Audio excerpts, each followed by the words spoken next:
Eu sou o Robson Loureiro, professor aqui da Universidade Federal do Ceará, e nós estamos no nosso trabalho de conversar um pouco sobre pesquisa para facilitar o conhecimento de metodologias ou de formas de se fazer pesquisa e, com isso, a gente auxiliar os nossos alunos a procurar, vamos dizer assim, encontrar um caminho que seja um caminho que para cada um seja o mais próximo da sua expectativa sobre como fazer pesquisa, que tipo de procedimentos usar, e para incentivar a busca de se encontrar uma metodologia que seja cômoda para o pesquisador ou para o futuro pesquisador trabalhar.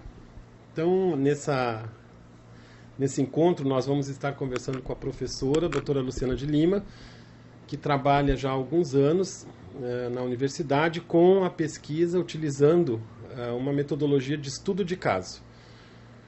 E para isso a gente vai trabalhar com uma conversa mais livre, tentando ver se a gente consegue mostrar para vocês um pouquinho mais desse estudo de caso.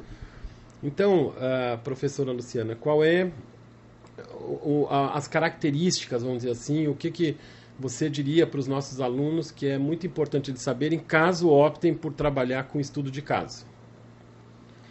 Bom, Robson, o estudo de caso, ele depende de algumas situações básicas para poder acontecer. As pessoas acham normalmente que o estudo de caso é uma metodologia que é mais fácil, mais simples, que pode ser utilizada de qualquer maneira, mas existe bastante rigor para se trabalhar com o estudo de caso. Então, a primeira coisa que a gente tem que pensar é que o nosso caso, né, o estudo que a gente vai fazer, tem que ser de uma situação contemporânea. Então, tem que estar acontecendo agora. Não pode ter acontecido num passado, né? Senão se caracterizaria como uma pesquisa histórica, né? Então, essa questão do ser contemporâneo é importante. Também é importante a gente lembrar que não existe no estudo de caso um controle sobre o fenômeno. Então, se a gente vai trabalhar com estudo de caso, é importante que as pessoas que estejam atuando, os sujeitos da pesquisa, eles se sintam livres para fazer aquilo que a gente solicita que eles façam, né? Então, não existe um controle em relação à atividade que as pessoas estão desenvolvendo, né? Então, a gente não trabalha com variáveis. Esse é um aspecto importante. E um outro aspecto que também é bastante relevante é quando o contexto e o fenômeno, eles não são separados. Muito pelo contrário, a gente não consegue distinguir muito bem o fenômeno que a gente está estudando do contexto onde ele está acontecendo. Isso acontece muito com a nossa pesquisa da tecnodocência, né? Que a gente estuda o que acontece na disciplina de tecnodocência, né? Que está inserida dentro de um contexto educacional e, ao mesmo tempo, é o que a gente avalia, né? O que os alunos pensam sobre docência dentro dessa disciplina. Então, acontece num contexto educacional, mas a gente olha também para questões educacionais dentro desse contexto educacional. Então, a gente não consegue distinguir muito bem o que é que a gente está estudando do contexto que está acontecendo, né? Então, essa é uma característica importante. E, por fim, né, um elemento que é crucial o tipo de pergunta que você vai colocar para o aluno, na realidade, desculpa, para o pesquisador responder, né?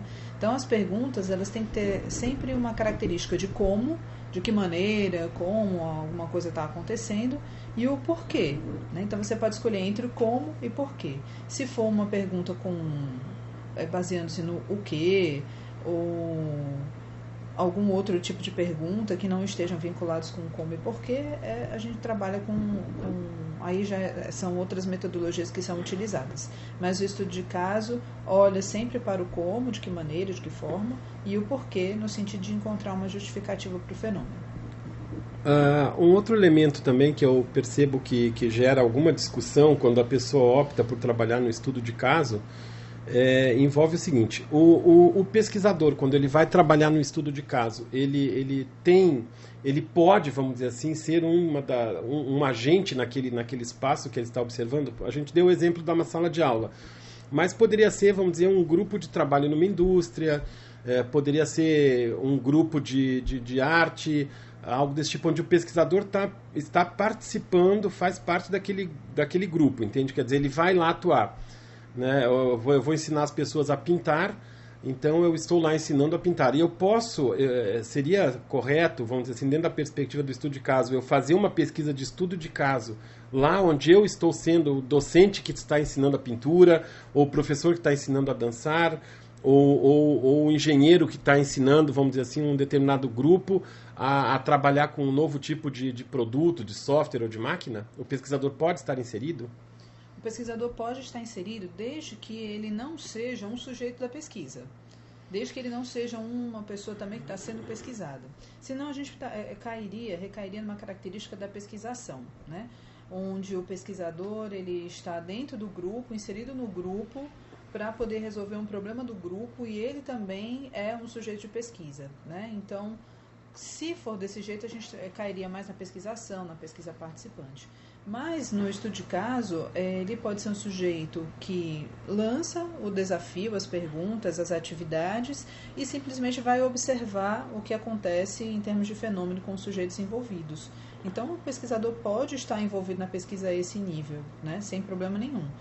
O forte da pesquisação em termos de técnicas e métodos, do estudo de caso em termos de técnicas e métodos, é a observação, né?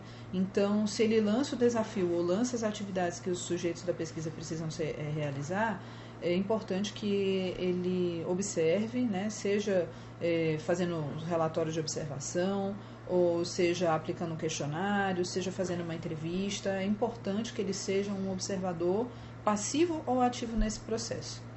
E ele, mesmo assim, então, ele pode permanecer dentro da pesquisa de caso. Eu vou voltar um pouquinho para fazer essa pergunta dentro de um exemplo, que é assim.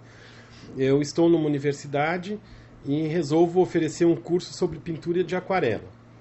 Então, eu vou lançar uma série de questões para um grupo de 5, 10 pessoas lá que estão dentro da sala de aula aprendendo a pintar com aquarela. Depois que eu dou as técnicas, que eu faço os trabalhos e tal, dou alguns elementos para o pessoal começar a pintar, a partir desse momento eu poderia usar o estudo de caso para pesquisar, tipo, a evolução deles na pintura? Você precisa perguntar como acontece a evolução deles na pintura, ou por que a evolução deles na pintura acontece de determinada maneira. Se você pergunta coisas desse tipo, vinculadas a como e porquê, e você é um observador do processo dos alunos, né, então sim, você pode ser um pesquisador de estudo de caso. Então pronto, então está bem claro que ele pode, vamos dizer assim, o pesquisador ele pode ser um disparador do processo, aí depois então ele pergunta o como e o porquê. É isso? Na realidade, ele tem que perguntar o como e o porquê antes de disparar o processo, porque certo. Faz parte do desenvolvimento do projeto da pesquisa. Então, ele tem que estar bem ciente daquilo que ele quer para poder saber de que forma ele vai executar as ações para atingir os objetivos e responder a pergunta que estão vinculadas ao projeto. E essa pergunta vinculada aos projetos, então, é o como e o porquê. Assim, eu entendo que podem haver variações, mas a ideia básica é como e porquê. São as perguntas que são utilizadas em estudos de caso. Tá. Um outro fator curioso é o seguinte, essa coisa da coleta de dados no estudo de caso, né? Que a gente vem falando aqui de observação, que seria uma das formas possíveis de coleta. Ele pode usar outras formas de coleta de dados? Sim, né? Inclusive o estudo de caso requer que a pessoa desenvolva, em termos de análise, uma triangulação, seja ela qual for, né? Existem vários tipos. Mas para haver essa triangulação, é importante que exista, então, uma coleta de mais de uma informação em um instrumento, né? Então, a gente pode utilizar a observação como o roteiro de observação, na realidade, né? Como um instrumento. Então, a observação é uma técnica que se utiliza. Pode-se trabalhar com questionário, né? E o instrumento é o próprio questionário. Pode-se trabalhar com entrevista, né? Onde o pesquisador, né, elabora as questões e pode fazer a entrevista do mesmo jeito que outras pesquisas desenvolvem, né, estruturada, semi-estruturada, né, não estruturada. E esses elementos básicos eles servem então como instrumentos para coleta de dados. Certo. Então vamos lá. Deixa eu só ver aqui então se a gente está nós abordamos agora a questão da triangulação. E aí eu tenho uma pergunta que é a seguinte. A triangulação, ela vai se caracterizar pelo uso de 3 tipos de formas diferentes de coleta de dados. Isso é verdadeiro? É verdadeiro, mas não é só isso. Existem vários tipos de triangulação. Essa triangulação de diferentes tipos de instrumentos é chamada de triangulação metodológica, porque você trabalha com 3 instrumentos diferentes. Mas existe a triangulação em que você usa um único instrumento em tempos diferentes. Então, você pode utilizar um questionário, por exemplo, num tempo inicial, num tempo intermediário e num tempo final dentro da sua pesquisa.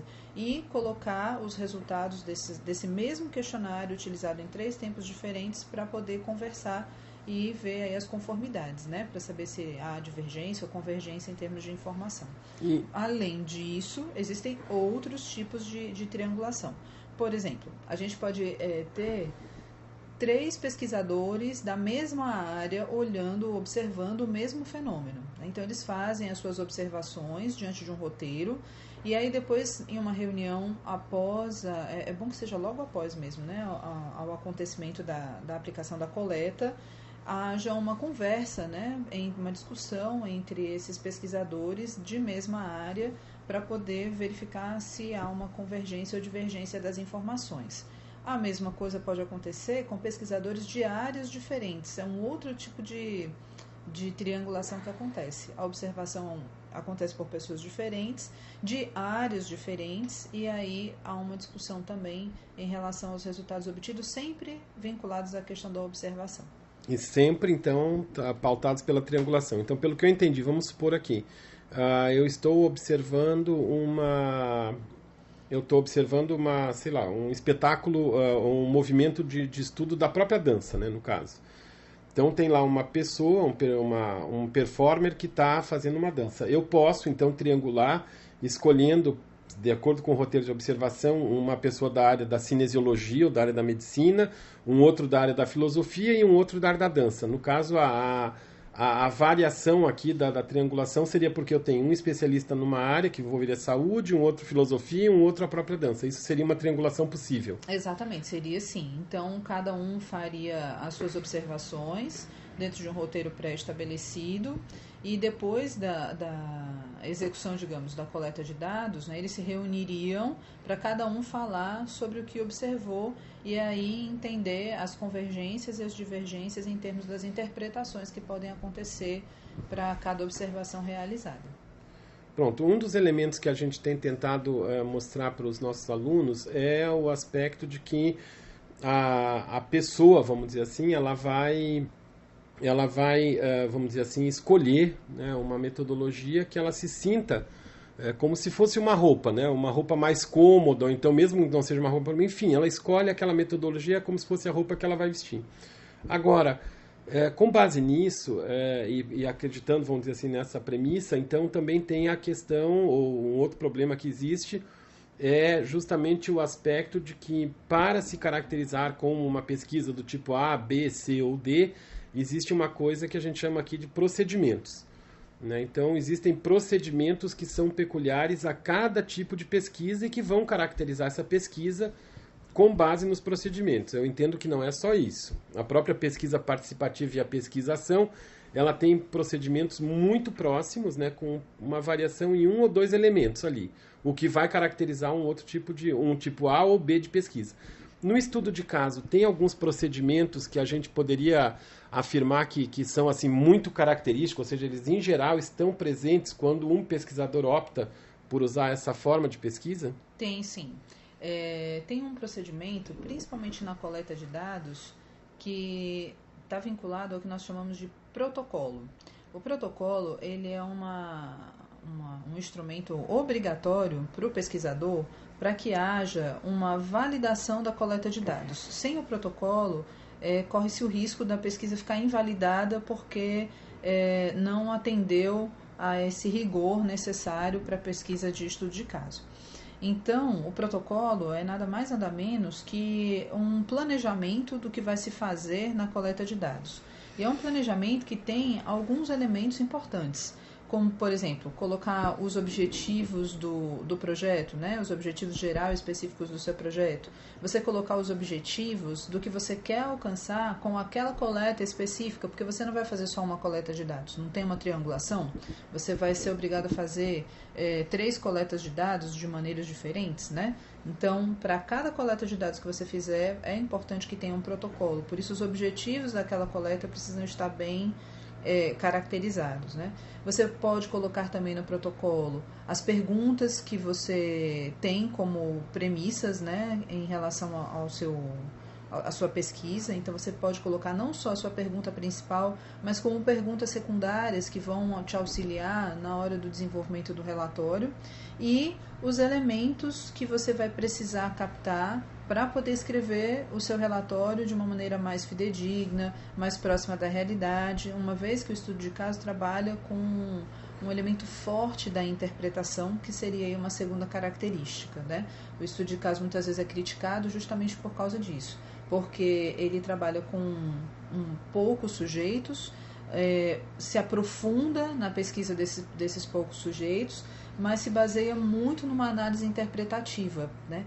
E aí o fato de não generalizar esses dados e não servir esses dados para toda uma população faz com que o estudo de caso não seja muito bem visto dentro do meio acadêmico. Mas se você trabalha com todo o rigor que é necessário, o estudo de caso é sim considerado uma boa metodologia de pesquisa. Pronto, tem mais algum elemento, vamos dizer assim, desse tipo de procedimento?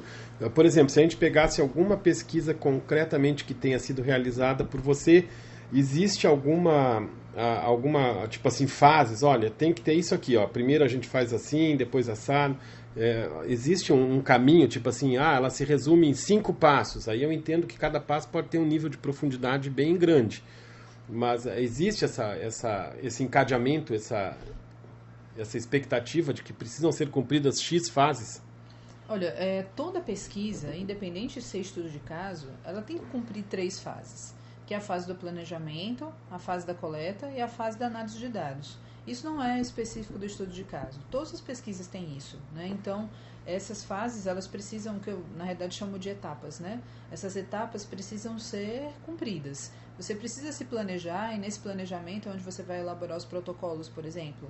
É onde você vai preparar todos os instrumentos de pesquisa, questionário, entrevista. É onde você vai preparar os equipamentos que você vai utilizar para isso. Vai utilizar câmera fotográfica, vai utilizar câmera de vídeo, precisa preparar as memórias, precisa preparar as pastas. Então, é um momento importante de organização da pesquisa, né? A coleta de dados depende muito do tipo de pesquisa que você está fazendo e depende do próprio sujeito pesquisador, né? do pesquisador. Porque você pode dividir a sua coleta em 3 fases, em 2 fases, depende do que você quer investigar. Quando você tem, por exemplo, uma triangulação com 3 pesquisadores, talvez uma observação seja suficiente. Talvez não. Uma observação seja suficiente para vocês terem novas perguntas para serem investigadas em um outro momento de observação.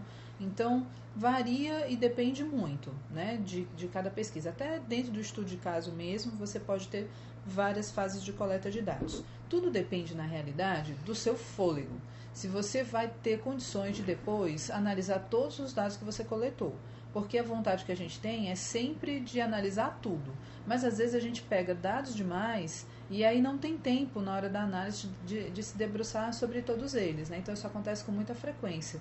Principalmente no mestrado, doutorado, que a gente está iniciando no processo de pesquisa, a gente vai com muita sede ao pote, pega muita informação e aí usa às vezes 25% dos dados que coletou. Então é bem assim, frustrante, porque eu queria utilizar tudo e não vou conseguir.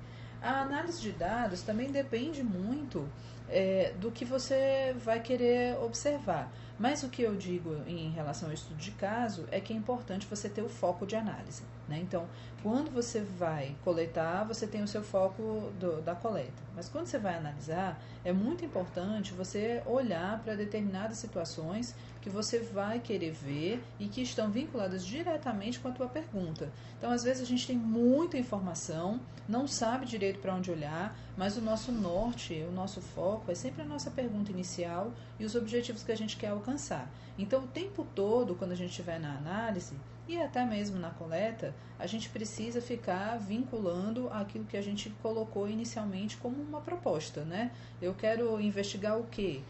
Os objetivos que eu quero alcançar são quais? Então, essas informações vão dizer para você quantas fases você vai ter que ter na análise para poder trabalhar com todos ou parcialmente os dados que você tem. Tá bom. Então, agora, só para finalizar, você poderia citar o nome de pelo menos 2 autores que seriam recomendados para os nossos alunos poderem se aproximar dos escritos deles? E se tiver mais algum elemento que gostaria de deixar registrado aqui sobre o estudo de caso, então esse seria o nosso momento já de nos encaminhando para a finalização desse contato. Tem 2 autores que são bem interessantes e muito solicitados quando se trabalha com estudo de caso. E eles têm pegadas diferentes, eu diria assim. Um deles é o Robert Yin, se escreve Y-I-N, né, porque ele é asiático. E ele trabalha com uma pegada de estudo de caso vinculada à pesquisa experimental. Então, ele trabalha com essa coisa de hipótese, né? Trabalha com a vinculação das variáveis que você utiliza, né? Que é a palavra que ele utiliza é mesmo variável, né? Em relação a hipótese, não só a pergunta. Então, ele quer fazer a coisa assim bem mais quadradinha, né, para que se pareça mais com uma pesquisa experimental. Então, essa é uma pegada. Mas o livro dele é muito interessante, né, é estudo de caso, e tem uma parte que eu estou sem o livro aqui, então não consigo me lembrar para dizer para vocês, mas vocês acham facilmente, né. E o outro é um livro em espanhol, e o nome do autor é Stake. Se chama Estudio de Casos, né? Então, ele tem uma pegada mais voltada para as questões fenomenológicas. Então, essa questão da interpretação, ele não trabalha com hipóteses, por exemplo, né? Mas a questão da interpretação, ela é muito mais livre para o pesquisador, né? E o que nos deixa, assim, com mais, como é que se diz? Mais margem para a gente poder entender o fenômeno com mais propriedade, né? A gente consegue se aprofundar mais no fenômeno quando a gente tem mais liberdade. Quando a gente fica muito amarrado na hipótese, a gente começa a perder, né, algumas coisas e a direcionar o nosso olhar para aquilo que a hipótese diz.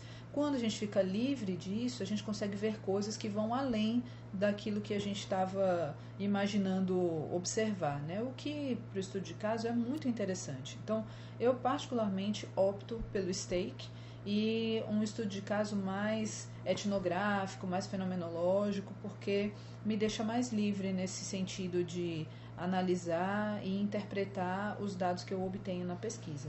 Stake, como é que se escreve? Só para ficar... S-T de tatu, A-K-E. Stake. Okay. Pronto. E mais alguma coisa que gostaria de avisar sobre o estudo de caso para a gente finalizar? Então, eu acho que de certa forma eu já falei, porque o estudo de caso ele pode estar vinculado a alguns tipos de pesquisa também, não precisa acontecer sozinho. Você pode fazer um estudo de caso, uma pesquisação, você pode fazer um estudo de caso, uma pesquisa experimental, você pode fazer um estudo de caso, uma etnografia, né? Então, você pode estar casando o estudo de caso com outros tipos de pesquisa para que a gente tenha aí uma maior profundidade no estudo, né? Maior validade naquilo que a gente está fazendo, né? Uma coesão maior. Então, ele pode fazer esses casamentos, né? Eu, particularmente, gosto de estudar, de trabalhar com o estudo de caso vinculado a essas questões mais fenomenológicas, que, para mim, como eu falei, me dá mais liberdade de ação e de pensamento. Tá ok, professora. Pois muito obrigado. Aí, assim que a gente puder, e se a gente necessitar, a gente volta, então, a entrar em contato, tirar algumas dúvidas, fazer umas novas perguntas. Vamos ver o que vai acontecer aí para frente. Tá, muito obrigada também. Tá bom, valeu.